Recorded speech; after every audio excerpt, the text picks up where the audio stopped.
¿Qué tal a todos y a todas y a todos? Bienvenidos a Tónica Replicante, versión 1.10, la toma 10 de este divertimento cinematográfico que hacemos un servidor, Javier de Andrés y don Beto Zúñiga. ¿Cómo estás, querido?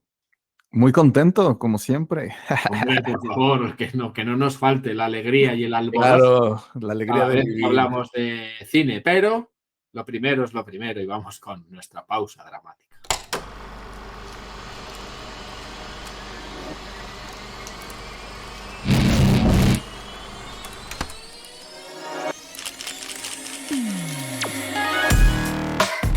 Aquí hablamos de cine, series, libros, revistas y otros. Tónica Replicante. Tónica Replicante.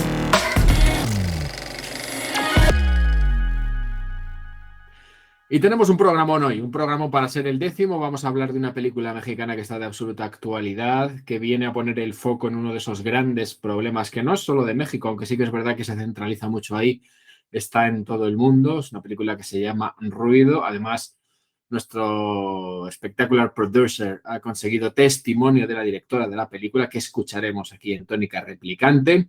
Hablaremos de una serie española de Netflix, una coproducción, porque tiene actores extranjeros también, que se llama Sky Rojo. Es un divertimento algo curioso. No pasa nada la historia, pero bueno, la vamos a tratar. Y también vamos a hablar de una película clásica, una de esas grandes obras de la cinematografía, 1929, creo recordar, El hombre y su cámara, ¿puede ser, Beto? El hombre con la cámara, El hombre con la exactamente. cámara, perdón. El hombre con la cámara. Yo no tenía aquí el papel delante. Pues ese es nuestro programa de hoy. Y yo creo que podemos empezar. ¿Por dónde quieres que empecemos? A ver. Pues empecemos por esta última que es la clásica justamente, y para eso tenemos una cortinilla que es encantadora. Tónica Replicante, película clásica, acción. God is my witness. I'll never be hungry again. I am your father. Once, what have I ever done to make you treat me so disrespectfully? Si como es abejafanas, trabajas demasiado. Go ahead. Make my day. Play it, Sam. Play as time goes by. To come back here and tell our enemies that they may take our lives, but they'll never take our freedom. And you will know my name is the Lord when I lay my vengeance upon thee. Corten, ha sido buena, a positivar. Bien, pues yo creo que vale la pena revisitar esta película de 1929, efectivamente, El hombre con la cámara, El hombre de la cámara. Se ha traducido de muchas formas. Una película silente, rusa, de Siga Bertov, una película que en su momento rompió muchos esquemas, muchos estándares, le rompió la cabeza a muchas personas, lo sigue haciendo. Ahora vamos a platicar por qué. Y definitivamente, pues es una película que ha pasado a la historia por su forma tan transgresora y tan cinematográficamente hablando, cruda y aguda, de abordar un día en una ciudad rusa. Se habla de San Petersburgo, hay quienes ahí no se ponen de acuerdo porque hay quienes dicen que hay imágenes de Odessa, hay imágenes de Moscú, hay imágenes de San Petersburgo precisamente. Pero bueno, lo interesante aquí es que es una película, pues evidentemente en blanco y negro, de uno de los precursores de un movimiento cinematográfico muy peculiar, el cine ojo, el cine Kinoki, el grupo Kinoki. Y bueno, hay mucho que platicar de esta película. Visualmente es cuando menos curiosa aún vista ahora, ¿vale? Tantos años después. Sí que es verdad, lo hemos comentado en privado, que a mí particularmente estas películas ya me produce un poco de fatiga verlas porque intenta uno acercarse lo más posible a la modernidad y estas películas, digamos que te llevan un poco a lo contrario a los orígenes del cine. Vista en su contexto 1929, uno de los pioneros, un cine con profunda carga ideológica, marxista en este caso, visualmente, como digo, muy, muy, muy especial y muy interesante de analizar. Y creo que, bueno, pues es un trabajo que yo creo que con el paso de los años, no sé si ha envejecido bien o mal, pero lo que sí que es verdad es que lo que empezó a hacer este señor se hizo durante muchos años y todavía se sigue haciendo, ¿no? Que eso es un gran valor. Hay algo que me parece bien interesante. Bueno, aquí hay que explicar varias situaciones. Por ejemplo, en este contexto histórico, ¿no? Vamos a hablar brevemente de eso. Recordemos, la Revolución Roja o el Octubre Rojo fue en 1917. Estamos hablando que, pues, 5 años después nace la Unión Soviética, con toda esta estructura, pues, comunista, con un discurso y una aplicación de las ideas marxistas. Muy interesante en ese sentido, porque antes de que se cumplieran, pues no se habían cumplido ni siquiera 10 años, habían pasado tan solo 7 años que se había creado la Unión Soviética. Nace esta película efectivamente con una carga profundamente política, ideológicamente muy alineada a la izquierda. Una película que además es rodada por Siga Bertov, que la dirige él junto a su hermano, y que la montadora de la película, que algo que llama muchísimo la atención definitivamente es el montaje de esta cinta, lo hace su esposa, Yelizaveta Slivlova. Siempre me cuesta mucho trabajo su apellido, es Vilova. Yelizaveta Slivlova. Oh, qué trabajo me cuesta. Y algo de que sí es importante y que quiero mencionar es que esta película entra en la penúltima encuesta de la revista Sight and Sound, recordemos, esta revista que se genera por críticos especializados en cine por parte del British Film Institute. Sí, pues la consideraron como la 8ª mejor película en la historia del cine. Entonces, ahí entra por primera vez en estas consideraciones. Es el primer documental también que está ahí en estas listas. Está considerada dentro de las 100 mejores películas del cine ucraniano también. Y a mí definitivamente la primera vez que la vi fue una película que me rompió todos los esquemas, porque no entendía de qué se trataba hasta que pasó pues un rato de la película, empecé a entender algunas cosas y después de varios visionados que he hecho de la cinta y de ponerla a mis alumnos por muchos años, empecé a entender también otras cosas. Y un poco en lo que apuntabas de novedad o de experimentación del director con respecto a la cinematografía y la tarea de montaje, una de las cosas que a mí más me llama la atención y que probablemente es lo que destacaría de la misma es la gran cantidad de formatos. Un poco lo que hablábamos de Oliver Stone y Asesinos Natos hace unos días, hace unos programas, pues aquí igual, porque tienes de todo. Tienes zoom, tienes contra zoom, tienes cámara lenta, tienes animación, tienes un montón de formatos distintos, tienes pantalla partida en 1000 pedazos, como si hubiera pegado una pedrada a lo que es la pantalla. Y se nota que están jugando, que están experimentando, que están aprendiendo a ofrecer un lenguaje cinematográfico, y comparto contigo lo de que al principio uno no tiene ni idea de lo que le están contando. Pero bueno, con el paso del tiempo, esa evolución dentro de lo que es la propia película te va mostrando lo que quieren contar y cómo lo quieren contar. Yo destacaría sobre todo, insisto, en el cómo y en la multitud de trucos o artimañas que utiliza para contar las cosas.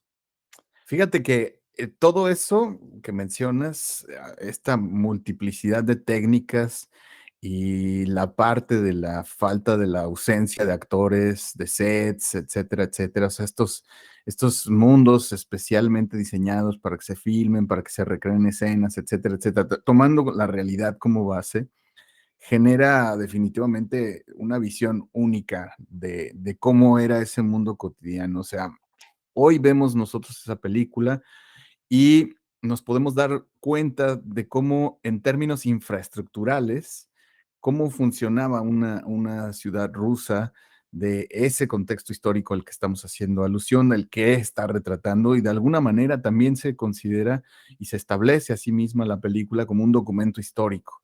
¿Por qué? Porque están tratando de dirigir la atención del espectador a esta vida cotidiana, pero si empezamos a hacer una lectura más profunda, vamos a encontrar que también hay ahí unos elementos totalmente metafílmicos, o sea, los vemos a ellos filmando, vemos este fenómeno del observador que es observado, vemos esta parte de las metahistorias que se están contando ahí, y una de las cosas que le preocupaban mucho a Siga Bertov y a su grupo, los Kinoki, era definitivamente separar el lenguaje literario, teatral, que se había incorporado muchísimo en el cine, a algo totalmente cinematográfico. Entonces, hay algunos detalles que me parece bien interesante, por ejemplo, mencionar que por eso fue tan rompedora en su momento, tuvo una ruptura muy particular esta película. Por ejemplo, la gente hay una cosa que se le conoce como el porcentaje de duración de las tomas, ¿no? El ASL famoso, Average Shot Length, ¿no? O sea, ¿cuánto era el promedio de las tomas que duraban en 1929? Entonces, hay un estudio que habla que hasta la década de los 20, por ejemplo, el promedio de las tomas era de 11.2 segundos. ¿Qué quiere decir? Que en 11.2 segundos había la posibilidad de darle una lectura a la imagen, de entender lo que está ocurriendo. 11.2 segundos es muchísimo tiempo.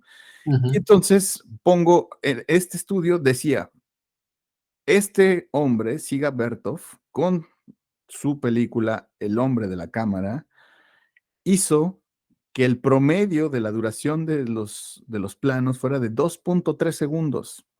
Y entonces, si lo ponemos en contexto, 1929, 11.2 segundos la duración promedio a 2.3 segundos equivale más o menos a una película equivalente a algo como Armageddon de Michael Bay, por poner un ejemplo concreto.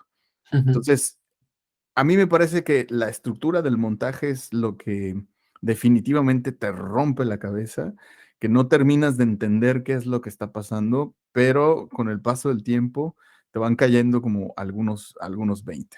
Entonces, he tenido la posibilidad de verla con diferentes musicalizaciones. Recordemos que esta es una película totalmente silente, muda, ¿no? Y hay cosas que definitivamente cuando las ves con un ritmo musical distinto, el montaje adquiere otra dimensión. Lo sabemos, el sonido forma parte esencial, es el 50% de la información de la película, pero creo que vale la pena verla, vale la pena echarle un ojo. Sí sigue siendo totalmente, pues hay que decirlo, ¿no? Choqueante ver la película. Al hilo de lo que dices de la música y abriendo un paréntesis, tuve la fortuna de ver un concierto de los Pet Shop Boys y van a pensar la gente, ¿qué tiene que ver los Pet Shop Boys con esto? Bueno, los Pet Shop Boys musicalizaron Acorazado Potemkin e hicieron una gira mundial en la Sí, que solo tocaban la banda sonora de Acorazado Potemkin. sí. Y tuve la fortuna de poder ir aquí cerca de Segovia a ver ese concierto, porque además al día siguiente me iba a México a verte a ti. Y además, Sí, es que este concierto y esta gira de los Pet Shop Boys fue muy particular porque yo tuve la posibilidad de verlos con mis padres justamente en Londres, en Trafalgar Square, tocando, y fue una experiencia maravillosa, pero lo que sí recuerdo es que tú te ibas a México justo al día eh, siguiente. al día siguiente. Sí, señor. Esa es una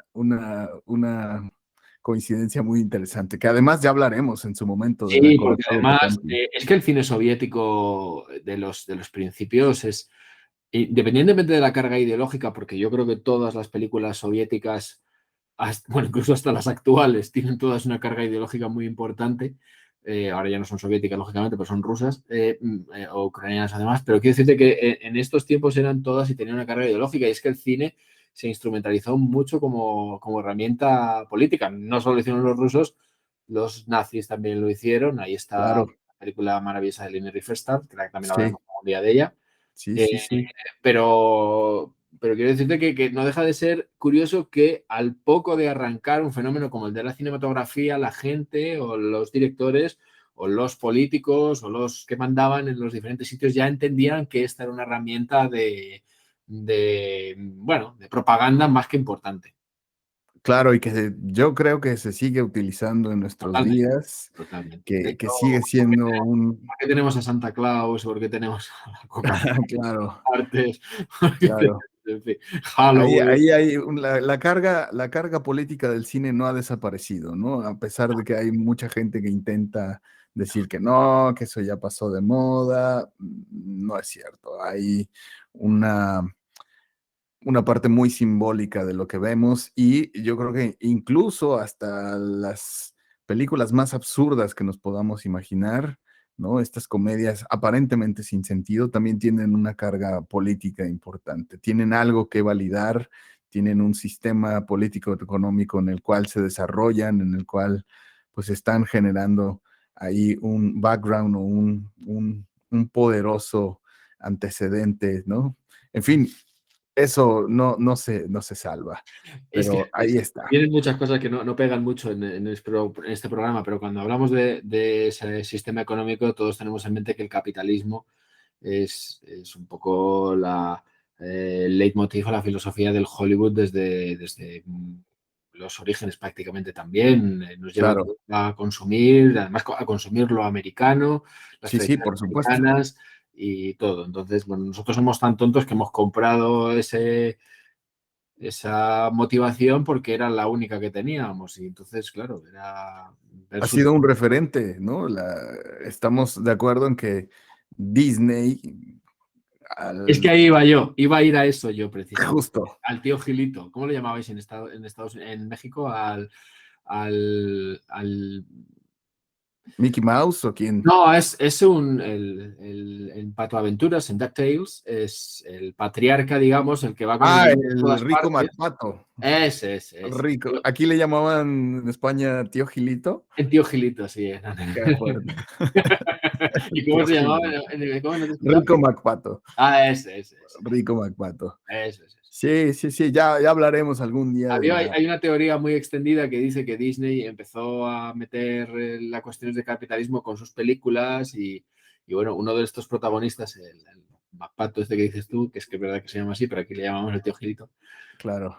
con su manera de entender la vida y el andar con el dinero por todas partes, pues que, digamos, a ver, yo no creo que sea tan exagerado, pero que es una manera de entender la vida seguro, vamos.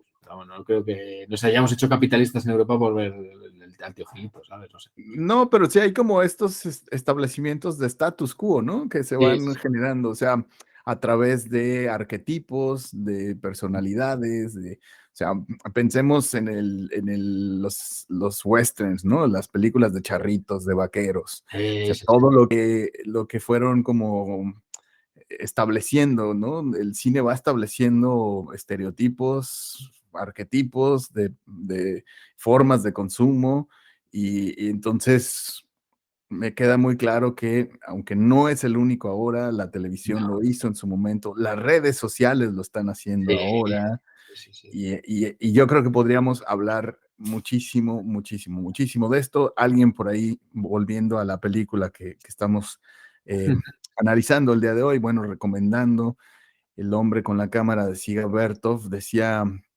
algún exalumno hace algunos años, cuando se estaba poniendo de moda el TikTok famoso, decía un exalumno, este era como precursor de los de TikTok, ¿no? Y yo no entendía a qué se refería, o de los YouTubers.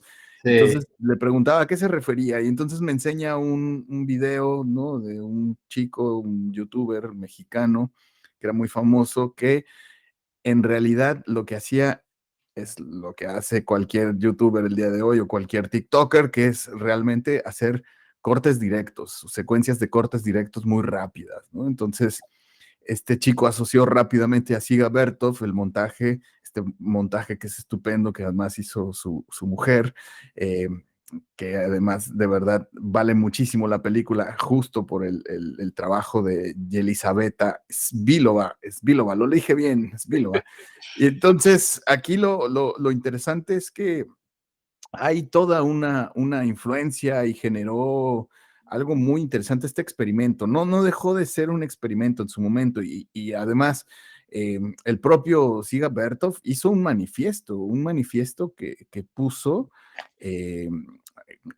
al inicio de la película, ¿no? Habla del fenómeno visual, o sea, habla de que no puso intertítulos exprofeso, habla de que no hay un guión, ¿no? Que es una película que se hace sin guión, que no hay la parte de la ayuda teatral, o sea, lo del guión haciendo alusión a la literatura, y que no hay una ayuda del teatro, es decir, que no hay ni escenarios ni actores. Entonces, en fin, hay mucho que podríamos seguir hablando de esta película.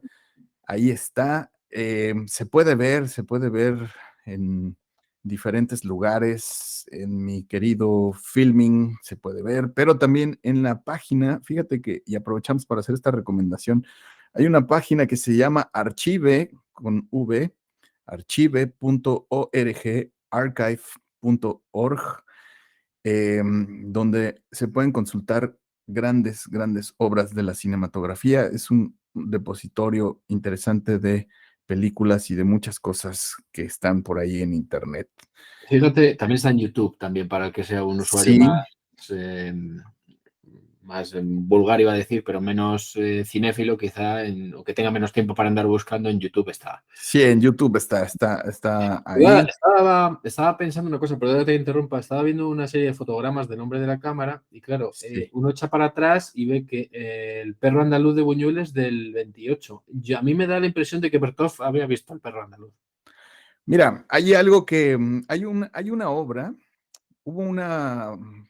hablando ya del cotilleo, de los chismes y todo el asunto, Hombre. que van acompañando también la historia de las películas. Hay una película que se llama Berlín, ahorita se me fue el nombre completo, es un nombre larguísimo, pero tiene que ver con Berlín, que se estrenó unos años antes. Entonces, la prensa especializada, algunos críticos de cine de ese momento criticaban justamente a Siga Bertov, diciendo que de alguna manera se había volado, o sea, o había copiado, o se había inspirado en esta película de Berlín, el nombre, que es muy largo, que se había hecho incluso un par de años antes. Entonces, aquí hay algo donde Siga Bertov sale a argumentar y decir, a ver, momento, yo tengo 10 años haciendo un noticiario, eso es importante también que lo mencionemos, donde he estado implementando todas estas técnicas y donde hice, deshice, lo volví a probar, etcétera, etcétera. Y esta película, El hombre con la cámara, es el resultado de. Entonces fue como la manera en la que apaciguó las aguas, como que todo el mundo se tranquilizó y dijeron, pues sí es cierto, revisemos la obra de Bertov y siga Bertov y, ok, está bien. Pero no dudaría que tuviera influencias tan interesantes también como esta obra del perro andaluz, que es magnífica, de Buñuel, con la participación de Dalí, que ya hablaremos, hay que dedicarle algún día un tónico. Sí. Estaba pensando que llevamos 10 programas y todavía no hemos hablado ni de Western, ni de Stanley Kubrick, ni de Star Wars, ni de Alien, ni de un montón de cosas. Yo no me reconozco. No me conozco. Tenemos que ir programándolas en los próximos episodios porque tienen que desfilar por aquí todas y cada una de estas que has mencionado. Y además tienen que pasar películas bizarras de esas que son horribles, pero que tienen que estar aquí también. Claro. De estas de Adam Sandler, así que todo el mundo... Cuando me toca elegir a mí un clásico, me tiro para los tiempos modernos y tal. Cuando le toca a Beto elegir el clásico, estamos hablando ya de las entrañas del origen cinematográfico. Vamos allá a lo más profundo del origen, que está muy bien, ¿eh? Oye, claro. A mí me estás haciendo volverlas a ver, porque hasta el momento todas las que has propuesto ya las había visto. Esta, la verdad, me ha costado un poco volverla a ver. Pero la verdad es que todas las películas que estamos tratando las estoy volviendo a ver y a mí me están produciendo mucha satisfacción. Bueno, vamos con la película actual. Ya se estrenó en el 22, creo, esta ya, ¿no? Así es.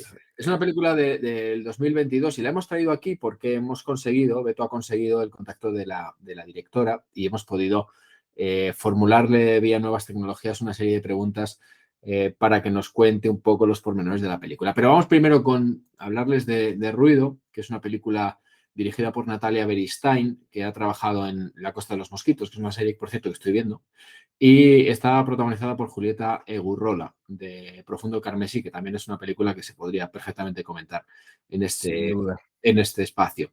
Es una película que trata sobre una de las crudezas más terribles que asolan México, pero que también trasciende fronteras, aunque quizás es verdad que cuando pensamos todos en hombres o mujeres desaparecidas y de la lucha que tienen incluso contra las autoridades para encontrar a estos familiares, nos vamos todos quizá por defecto hacia México, ¿no? Soy Julia, la mamá de Ger. Hoy se cumplen 9 meses que no sé nada de ella. Pero cuéntanos un poco qué te pareció la película y luego ya te doy yo también mi opinión. A ver. A mí Ruido fue una película que me taladró el cerebro, que me dejó mudo, que me encantó por diferentes motivos. En los 104 minutos que dura, la sentí de verdad en la piel, en lo más profundo de mi ser, seguramente porque soy mexicano, porque tiene que ver y es un vínculo pues con mi país, ¿no? Yo creo que esta película, que es crudísima, pues habla de un tema que es muy sensible, justamente la desaparición de personas. En este caso, pues la película trata de Julia, que es una mujer que está buscando a su hija desaparecida, y entonces en esa búsqueda que la lleva de la Ciudad de México al norteño estado de San Luis Potosí, que fue donde desapareció, pues encuentra ahí vínculos interesantes, bueno, desde la Ciudad de México con una periodista que también tiene un destino muy complicado en la película, y a lo largo de ella, pues va estableciendo y va encontrando vínculos con otras mujeres. Y entonces es una película que no por nada ha estado en el top de los primeros lugares de Netflix a nivel mundial. Estuvo en los primeros lugares del 9 al 15 de enero, acumulando más de 7.18 millones de horas en la categoría de habla no inglesa, pero porque es durísima la película. No es una película que sea sencilla, no se anda con sutilezas. No, esta película no se puede ver en familia, ni mucho menos, vamos. No. Quizá en un momento dado con muchachos y muchachas adolescentes, quizá a lo mejor se podría ser un buen momento para verla y para aprender de las cosas que no se deben de hacer, ¿no? Porque es un reflejo de todo lo putrefacto que puede haber y darse cabida en una sociedad que se entiende como moderna, ¿no? E insisto, recoge el ejemplo de México porque Natalia es mexicana, porque es un problema muy mexicano, pero es una película que podría extrapolarse a muchos sitios donde quizá no tenga un altavoz tan grande o no haya una concatenación de situaciones como suele pasar en México, quizá también muchas de ellas culturales, ¿no? Pero es el sistema putrefacto en el que no te puedes fiar ni de la policía, el que intentes alzar la voz y te cueste caro, el que solo sean las madres de las criaturas desaparecidas las que capitalicen la búsqueda porque los padres tienen que seguir manteniendo a la familia para que las mujeres puedan buscar a sus hijos o a sus seres queridos. Es una situación tan dramática, con situaciones tan kafkianas y tan desagradables como la protagonista que le tiene que pagar una mordida a una policía para que le deje entrar en un camión que está lleno de cadáveres para ver si con un poco de suerte localiza a su hija desaparecida y que como no lo hace le dice, bueno, qué suerte, ¿no? Que no la has encontrado. Con un nivel de cinismo que le caracteriza a las autoridades en mi país. Esta película definitivamente aborda sin tapujos esta realidad. Es tan dura que parece un documental, pero aquí hay cosas que quisiera resaltar. Creo que su mayor virtud es nuevamente, como muchas otras películas lo han hecho, destacar el sistema fallido social, político, económico que prevalece en mi país. Ahí hay una situación muy lamentable porque vemos cómo efectivamente, como lo has mencionado, pues hay una parte donde están coludidas las autoridades con los malhechores, con la gente que se dedica a temas pues de trata de personas, de narcotráfico, etcétera, etcétera. Entonces, en ese sentido, la película no se anda con miramientos, no anda a tientas, va directamente a apelar a la situación tan grave que ahí prevalece en la película. Vale muchísimo la pena verla, a pesar de que es una película dura. Efectivamente, ya lo dijiste acertadamente, no es para menores de edad, pero sí es una película que nos deja pensando muchas cosas sobre la construcción y el tejido social, sobre todo en países como el mío, ¿no? En Latinoamérica hay una situación que en mayor o menor medida se va repitiendo, y en algunos otros países, ¿no? Estamos también en situaciones donde podríamos traspolarlo tranquilamente a alguna situación de África o de Asia, y no sería una realidad tan lejana. El tema es justamente la parte tan inoperante de las autoridades, y en eso, esa denuncia me parece que es muy interesante. Y bueno, hay muchas cosas, hay muchas cosas. Tres cuestiones importantes. La primera la hablamos tú y yo, y a las otras dos nos va a contestar directamente Natalia, que, insisto, hemos conseguido contactar con ella y muy amablemente nos ha respondido. A mí me trae loco lo de la metáfora, el nombre, un ruido.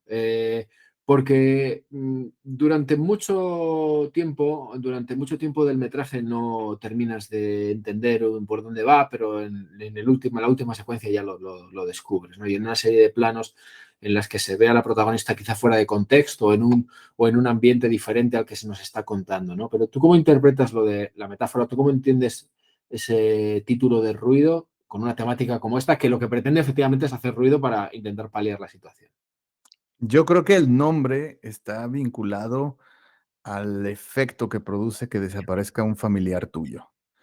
Te va a hacer ruido toda la vida y no va a Claro. generarte ningún tipo de paz. Yo creo que hay una condición humana que es básica y fundamental. Cuando muere alguien, necesitamos que ese alguien tú sepas dónde está, aunque ya no esté. Me refiero en términos muy pragmáticos o muy concretos a saber que alguien que ha muerto de tu familia, hay un lugar donde lo pudiste enterrar. Es, creo que, un derecho básico humano universal que todo mundo tendríamos que tener, pero que no sepas si está vivo o no, si este familiar está en algún sitio, está sufriendo, o si ya murió. Pues lo más básico y elemental es que puedas saber qué ocurre, cuál es su condición. Y entonces creo que la metáfora del nombre está vinculada a eso, definitivamente.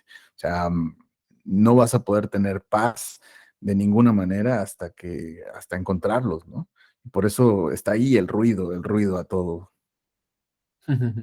Pues es un poco lo que pienso yo, pero es que es una película que me pasaba un poco igual con Cinco Lobitos, que es una película preciosa en lo formal y crudísima en el contenido, ¿no? En el mensaje. Y parece mentira que el cine sea capaz de eso, de contarte de una manera preciosa algo que es terrible y terrorífico. Es pura magia, eso no tiene otra manera de explicarse, ¿no? Yo no lo veo de otra manera, vamos, por lo menos. De todas las artes, perdón, a mí la parte que tiene que ver con recibir una historia que sé que, aunque está basada en hechos reales, etcétera, etcétera, entrar en esa ficción ya me parece muy dolorosa. Y me parece que es definitivamente eso tiene el cine, ¿no? La posibilidad de sacudirte, de hacerte estremecer, de hacerte llorar, que te apriete la garganta y que sientas rabia, o que te desternilles de la risa, ¿no? Y eso el cine lo logra muy bien. Y con esta película yo me quedé mudo. Estuve metafóricamente mudo unas semanas, dándole la vuelta, y me seguía haciendo ruido y ruido y ruido. Y entonces, eso pues fue algo que lo platicamos tú y yo, hacía que valiera la pena buscar a Natalia Beristain, preguntarle algunas cosas, y que muy amablemente nos ha contestado. Y dos cuestiones fundamentalmente son las que nos ha respondido, además de una manera muy extensa. Enseguida lo van a ver, se lo agradecemos muchísimo y le deseamos muchísima suerte en sus proyectos futuros que va a tener seguro. Pero una de las cuestiones que le planteábamos es un poco la relación de las mujeres en todo esto. No solo porque desaparecen ellas, también hay un porcentaje muy importante de hombres que desaparecen, sino porque ellas fundamentalmente son las que capitalizan la búsqueda de sus seres queridos, incluso trasladándose a otros estados, a hacer batidas, pasando por zonas en las que la policía les dice que han encontrado algún tipo de resto humano para ver si puede haber más, y da la casualidad de que sea una de sus hijos o hijas. Entonces, esto es lo que nos contaba Natalia en relación a eso, a por qué las mujeres son las que centralizan, digamos, la búsqueda de los seres queridos. Vamos a escucharla, ¿qué te parece? Hablando como del por qué las mujeres y cómo capitalizan las mujeres, o encarnan más que capitalizan, diría yo, en sus manos, en sus cuerpos, las búsquedas, y cómo es que también en la peli es claramente hay una narrativa de género y también explorar a partir de la desaparición de una mujer otras aristas que de ahí se encadenan, como podría ser la trata de personas, los feminicidios, pero en el caso de los hombres, que estadísticamente, por más que me cuesta hablar de estadísticas, porque siento que nos han hecho mucho daño, que han deshumanizado las historias rotas de vida que hay ahí detrás de cada persona desaparecida. Como sea, las estadísticas muestran que son más hombres que mujeres los que desaparecen, pero los contextos son distintos. No que uno sea mejor que otro, porque nadie tendría por qué desaparecer, pero los contextos son distintos.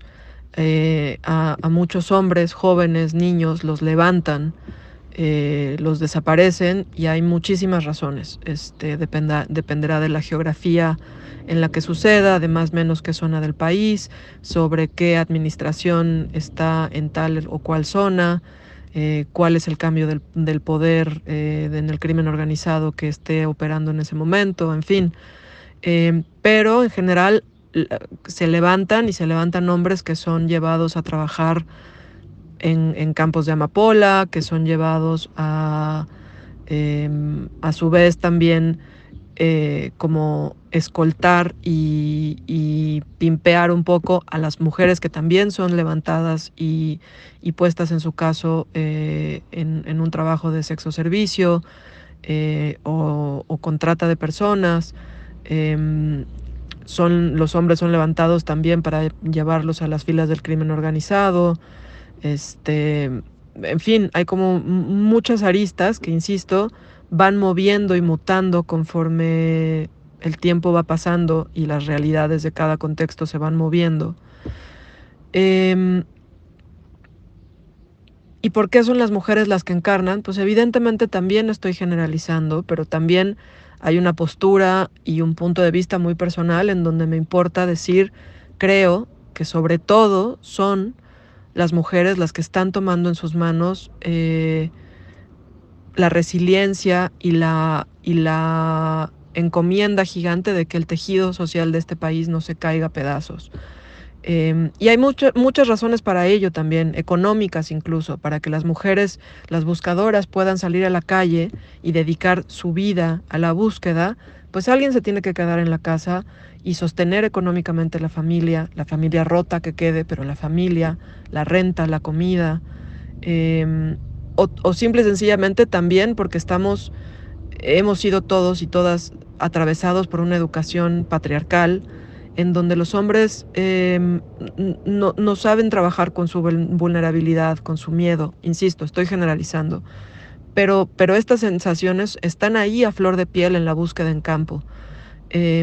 Y sostenerlo no es cosa fácil. Y en ese sentido, para mí, el futuro está en las mujeres y en el trabajo que las mujeres llevan haciendo tanto tiempo en este país.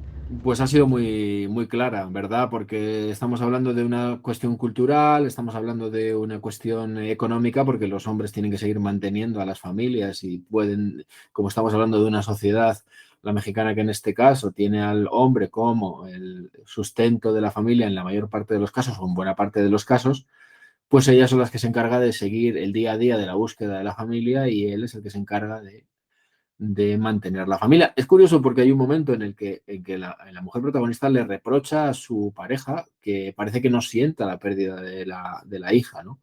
Y es Claro, crudísimo también, porque claro, tú te encuentras en una encrucijada en la que dices, bueno, para que tú te vayas a buscarla, yo tengo que ganar el dinero que permita que tú te vas a buscarla, ¿sabes? O sea, que es que la vida sigue, por muy cruda y muy dura que sea la vida claro. continúa. Y es Fíjate, fastidiado, ¿eh? fíjate que además hay algo interesante. Ahí, em, ya a nivel de realización, etcétera, etcétera, pues hay como algunos detalles que vale la pena señalar. Por ejemplo, las chicas de las búsquedas de la asociación civil que aparecen en la película realmente son integrantes de un colectivo que se llama Voz y Dignidad por los Nuestros, esta asociación civil de San Luis Potosí. San Luis Potosí es un estado que está en el centro norte del país. Entonces, ahí me parece un acierto muy, muy, muy generoso incorporarles y darles voz, que estén ahí, que aparezcan y hay una anécdota muy interesante. Una de las chicas que están ahí en la película, cuando Natalia Beristain se acerca a ellas para decirles que le interesa hacer una película, esto prácticamente le puso como condición: si te interesa, ven a hacer una búsqueda con nosotros. Y no te quiero ni contar lo que Natalia vivió y experimentó en eso. Yo creo que cualquiera que se una a una búsqueda así, pues yo creo que va a sentir el rigor de lo que ahí ocurre. Y eso que nosotros como espectadores lo vivimos ahí, ¿no?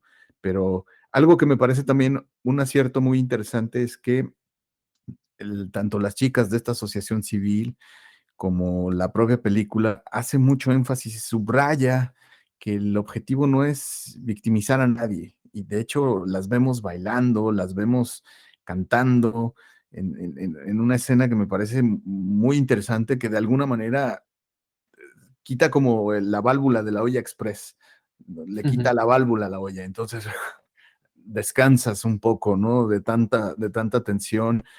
Y entonces entiendes también un valor de generosidad entre todas estas personas que están buscando a sus familiares y a sus seres queridos. Ahora, hablando ya de otros datos interesantes, pues contextualizar.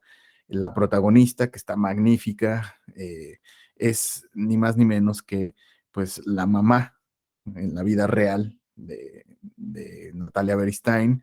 Estamos hablando de una mujer que tiene una trayectoria impresionante, impresionante. Pues definitivamente Julieta Egurrola es el nombre de ella, es una actriz que tiene, ya lo decías tú, además de estas películas, pues Crónica de un desayuno, en fin, hay una gran cantidad de películas donde ha estado Julieta Egurrola. Y el papá también es su papá en la vida real, o sea, el esposo de Julia en la película también es Arturo Beristain, el papá Y que está impertérrito, o sea, recibe los reproches de la mujer con una parsimonia y con una Sí, templanza increíble. Sí, sí. sí, sí, que está como aparentemente petrificado, ¿no? Sí, sí, sí. Es Y, como y- el aje que quiere dar, sí.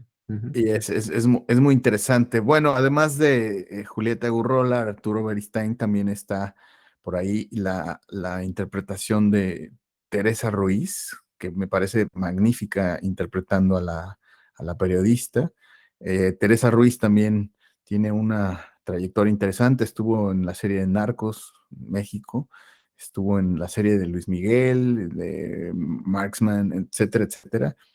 Y hay la abogada también, que es una gran actriz, Mónica del Carmen, está también ahí. Tiene un cast que me parece también muy atinado. Y yo creo que la película tiene algunas escenas que definitivamente te dejan mudo, ¿no? A mí hay un momento en que Julia, o sea, Julieta Egurrola, ve a la cámara y la ve con un nivel de intensidad. En los primeros 20 minutos está esta escena donde sientes el dolor. Definitivamente el nivel de interpretación es de un factor realista que te conmueve, ¿no? Te conmueve porque no hay manera de no soportarlo, no hay forma de soportar el dolor y entonces eso te lo transmite de una forma magistral. Sí, desde luego estamos hablando de una interpretación estupenda de todos los actores en general. El papel de la periodista es durísimo también, porque ella está ahí de manera voluntaria, porque ella está buscando la noticia porque tiene ese anhelo que tenemos muchas veces los periodistas, que es el de cambiar las cosas. Y Claro. bueno, pues, digamos que no lo consigue, o no lo consigue como a ella le gustaría. Pero me parece que es un reparto coral que se suele decir, están todos a muy buena altura, muy Sí. buenas interpretaciones. Tiene su dinero invertido, que ahora hablaremos de ello también, que nos lo va a contar Natalia, la propia Natalia. Todas las escenas de las manifestaciones, de la invasión de la policía a la zona donde estaban los manifestantes también es una inversión importante. Bueno, estamos hablando de una apuesta, en este caso de Netflix, que también le preguntábamos a Natalia si ella consideraba que esa inversión económica, esos medios de los que ha dispuesto, que quizá no habría tenido a la mano si no hubiera sido por la inversión de Netflix, sí cree que pueden hacer cambiar las cosas y que su mensaje puede calar más por el hecho de que haya tenido, como bien decías tú, 7 millones de reproducciones y que esté en una plataforma como Netflix, que es todo globalidad. Yo creo que sí, ahí está la repercusión y fíjate que hablando de este eco y que haya llegado a Netflix la obra de Natalia Berstein no es tampoco algo gratuito, no es fortuito. Ella, por ejemplo, con su ópera prima, que además es una película también increíblemente emotiva y que recomiendo muchísimo, que se llama No quiero dormir sola. En el año 2013 recibió 5 nominaciones a los premios Ariel. Para quien no lo sepa y quien nos escuche en otros países, el premio Ariel es el equivalente a la parte de los Goya aquí en España o la parte de los Oscars en Estados Unidos. Entonces, fue en el Festival de Cine de mi ciudad natal, de Morelia, que es de los más importantes de México, ganó a mejor largometraje. Antes ya había ganado ahí también con un cortito que es muy particular, que se llama Los peces plátano, también muy, muy interesante, ya había ganado ahí. Pero lo que quiero decirte, además de todo este contexto, o sea que no, Natalia ya es alguien que tiene una trayectoria y que ha hecho cosas muy, muy, muy interesantes.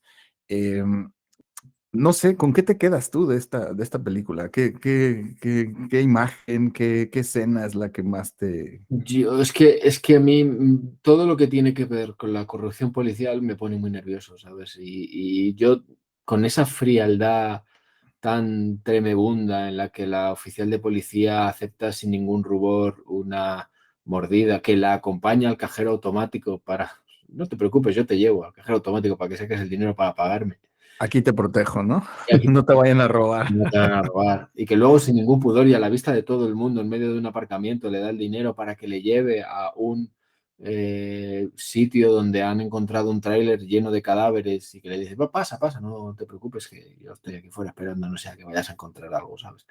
Me parece tan cruel, tan increíblemente injusto que la vida pueda tratar a una persona así, por el hecho de que dices tú de que qué menos que tener la posibilidad de enterrar a tus muertos, aunque no seas católico, cristiano o nada. Claro, da igual Un la sitio donde religión. puedas ir, aunque hayas esparcido sus cenizas por el Orinoco, Claro. ¿me entiendes? Pero están en el Orinoco y puedes ir al Orinoco a llorarles, ¿sabes? Claro. Me Al parece menos tienes la certeza de que claro ya murió. de que lo has hecho tú, de que Exacto. de que has cumplido la última voluntad del finado, en este caso, del fallecido. Claro. Pero bueno. Antes de terminar, que escuchamos a Natalia hablando de lo de Netflix, que nos hemos dispersado, a ver qué nos cuenta ella de lo que le ha parecido la financiación de Netflix, que está encantada y si puede tener una mayor repercusión gracias a ella. Sobre Netflix y su participación en la película, pues yo no podría estar más agradecida y contenta con cómo la plataforma ha no solo lanzado la película, en su momento también ha ayudado a producir la película, sin meterse en ningún momento con mi propio proceso creativo, pues, sino que además dentro de la campaña y la planeación de la campaña para poner la película allá afuera, ha habido toda una serie de planteamientos de acompañamiento en donde nos importa, además de la película, poner allá afuera material visual, sonoro, didáctico, de fácil acceso, para que ese oleaje sonoro que la película busca incentivar, pues venga acompañado de otros materiales que le puedan servir a quien los necesite. Hemos hecho infografías alrededor de la desaparición, del duelo suspendido, de la acción del bordado como un acto político y un acto de renombrar aquellos que no están, aquellos que nos faltan. Hemos hecho también guías como para aquellos docentes que quieran compartir la película con su alumnado, guías de reflexión, muy de la mano de expertos en la materia que nos han ayudado a que esas guías tengan como una profundidad y una seriedad que nos importa, y una dignidad con la que nos importa tocar el tema, pues, más allá de la película. Entonces, si además de que la peli pueda llegar a 190 países, que el propio boca a boca que la película está generando a su vez hace que el algoritmo de la plataforma nos ayude a que la película esté ahí presente y que por eso en muchos lugares de Latinoamérica o de habla hispana la peli esté resonando, pues eso lamentablemente no lo habríamos tenido. Una película así jamás lo habría tenido en las salas de cine, incluso antes de la pandemia, ¿no? Así que de mi lado, decir que fue lo mejor que le pudo haber pasado a esta película, que terminara en una plataforma tan vista, que por supuesto que hay cosas que hay que detenerse y pensar y reflexionar, pero en lo general ha sido más lo positivo, de la mano de una conversación donde creo que todavía pues hay que detenernos a entender cómo dejar de antagonizar a las plataformas con el cine de autor, ¿no? Pero bueno, esa es otra conversación. Joder, macho, nuestro primer testimonio. Sí que no, esto es una cosa, que no, esto es un no parar. Qué gran privilegio tener en Tónica Replicante a Natalia Beristain. Le agradecemos totalmente su generosidad y celebramos aquí su obra, por supuesto, y le agradecemos que nos haya dado este testimonio. No sabemos si va a haber una segunda parte, una tercera parte, de momento. Está invitada para que venga cuando quiera. Cuando quiera, efectivamente. Si quiere. No va a ser la primera invitada, pero no va a ser la última porque vamos a intentar traer invitados. Algunos entrarán vía mensajes, otros intentaremos que lo hagan en directo, aunque con los horarios que tenemos claro. podamos coincidir. Ya nos cuestan coincidir dos personas para grabar, como imagínate. Claro, pues imagínate pero bueno, hacer haremos lo posible. Bueno, vamos a ir cerrando porque nos queda hablar de Sky Rojo. Es una gamberrada de serie, ¿vale? No...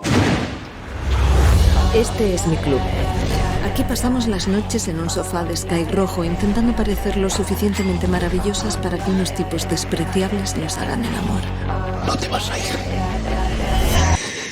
El otro día leí un artículo que decía que Doctor en Alaska, puede ser que la estén recuperando en Filmin, me parece que lo he leído en Filmin. Sí. Doctor en Alaska es una serie que a mí me encantaba, que de hecho intentaré verla de alguna manera porque es una serie de la que me gustaría que habláramos. Me parece un personaje genial, el Doctor en Alaska, concretamente.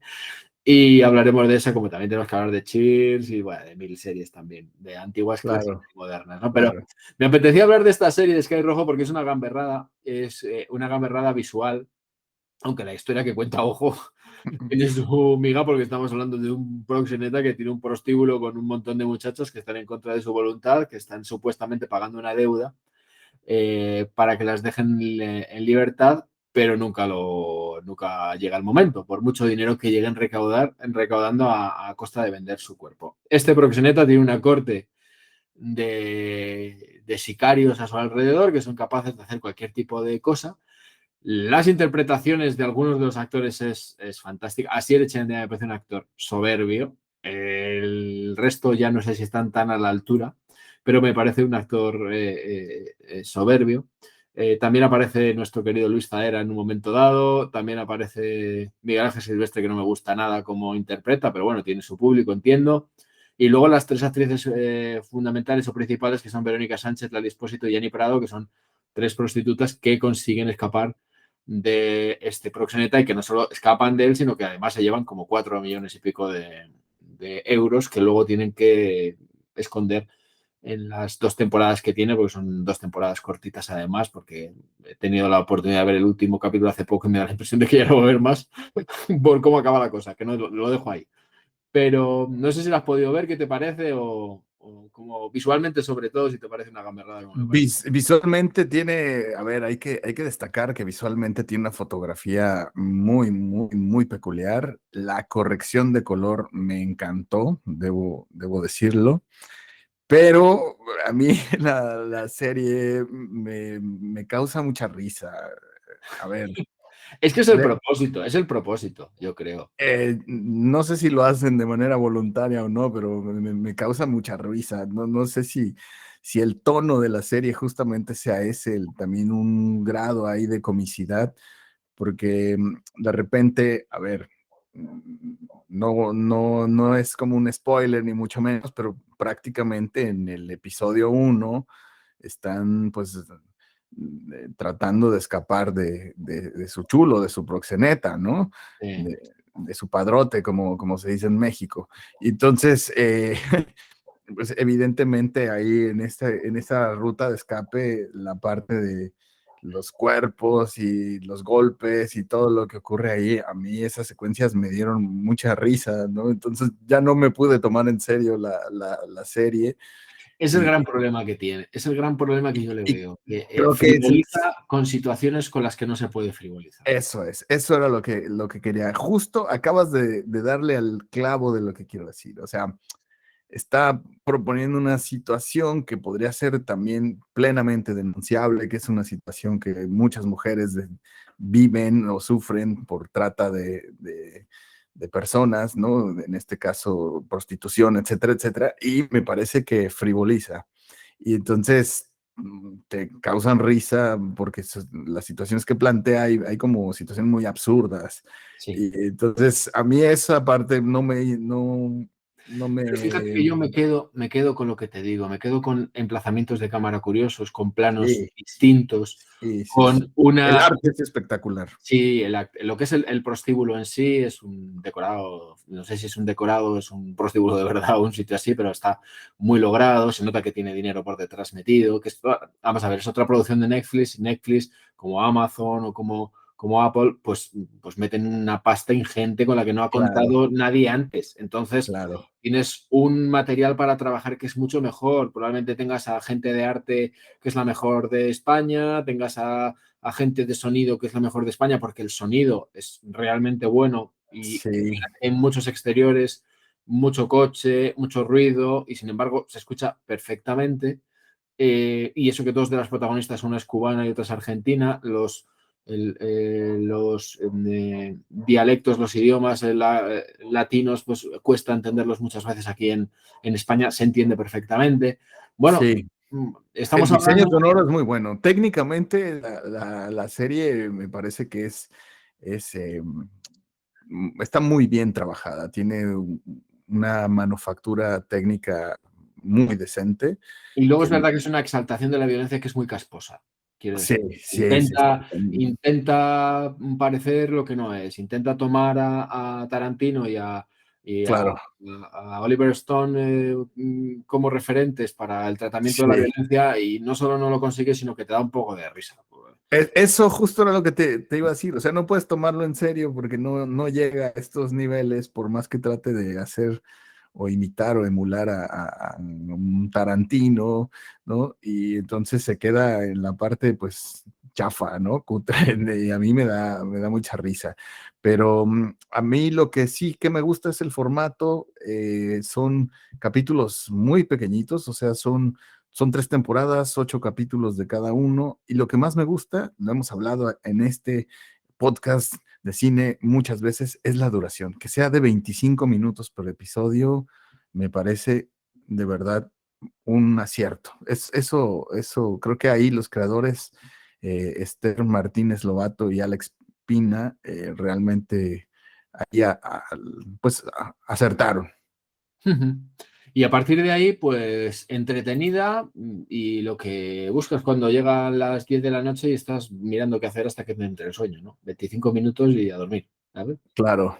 Con una historia profunda muy interesante, que es la de estas chicas que no dejan de estar, son prostituidas y que buscan todas ellas un mundo mejor que creen que van a conseguir con el dinero. Claro. Luego se muestra que el dinero tampoco les da la felicidad, pero bueno, digamos que ahí está. Muy bien, pues ya está. Qué gran programa hemos tenido el día de hoy. A ver, ¿sí? Qué bien. Con lo que nos lo preparamos, no podría salir de otra manera. Este incluso, si llegamos a decir que no lo hemos preparado, no colaría, porque como tenemos los testimonios de Natalia, nadie va a creer que no nos lo hemos preparado. No, claro que no. En fin, pues hemos llegado de una manera así, con fanfarrias, al episodio número 10, con una invitada de lujo. Próximamente tendremos más invitadas, invitados. Y definitivamente, pues agradecerles por su preferencia, por escucharnos. Y vamos 10, vamos 10. 10. Recordarles que estamos Tónica Replicante en todas sus plataformas de streaming favoritas. Ahí estamos a la orden y pues la próxima semana tendremos más. Ahora nos dilatamos un poco por las labores de la vida profesional, pero aquí estamos, muy contentos. Al que si ven que una semana no hay, que se pongan una semana anterior, que las tonterías son las mismas. No cambia, efectivamente. No cambia. Aprendemos mucho. Primero el uno del otro creo que aprendemos mucho y luego siempre me gustaría aprender con la interacción. Pronto habilitaremos la manera para que la gente pueda interactuar con nosotros de una manera más profunda, ¿no te parece? Claro que sí, ya iremos habilitando los canales para que puedan mandarnos sus sugerencias, que ya lo hacen, ya nos van pidiendo algunas películas. Intentaremos abordar esas películas o charlar de ellas o de las series. Incluso ya tenemos ahí unas peticiones muy puntuales de series de los 80s.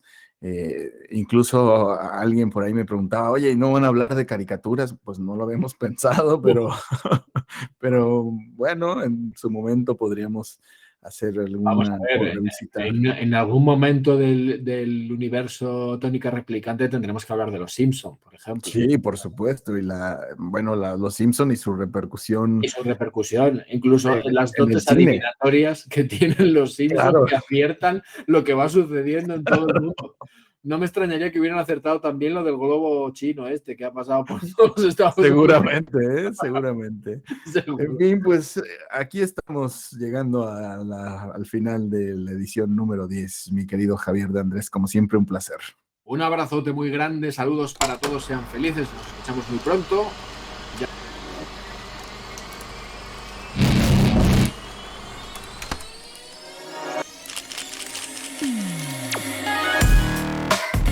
Aquí hablamos de cine, series, libros, revistas y otros.